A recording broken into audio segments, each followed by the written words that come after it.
খেজুরের রাজ্য তাসনুবা ডেটস থেকে আপনাদের সবাইকে ওয়েলকাম করছি আমি সুমাইয়া ইসলাম। সো আমাদের তাসনুবা ডেটসে আপনারা পেয়ে যাচ্ছেন ডেটসের 16টি আইটেম, যে আইটেম গুলো সবগুলো হচ্ছে সরাসরি সৌদি আরবিয়ার মদিনা থেকে আসা। অ্যান্ড আমার হাতে এই খেজুরটি কি খেজুর বলতে পারবেন সবাই? আমার হাতের এই খেজুরটি হচ্ছে মাশরুক খেজুর।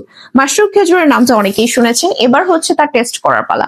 আমরা কিন্তু বাংলাদেশে আপনাদেরকে সৌদি আরবিয়ার বিশেষ বিশেষ খেজুরগুলো টেস্ট করাচ্ছি, আর আপনারা কিন্তু বাংলাদেশে বসেই এই খেজুরগুলোর স্বাদ নিতে পারবেন।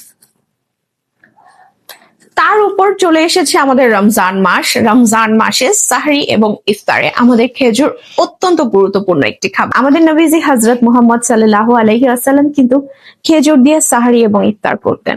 সো আমরা যদি সেই নির্দেশনা মেনে চলি, আর অবশ্যই আমরা যদি বাংলাদেশে বসে সৌদি আরবিয়ার মদিনার মতো একটা জায়গায় খেজুর খেতে পারি, সেটা কিন্তু অনেক বড় একটা সৌভাগ্যের ব্যাপার। যারা অর্ডার করতে চাচ্ছেন তারা কিন্তু দ্রুত অর্ডার করে ফেলতে পারেন আমাদের এই মাশরুক খেজুরটি, যেটা আপনারা পেয়ে যাচ্ছেন 1 কেজি এবং 3 কেজি বক্সে।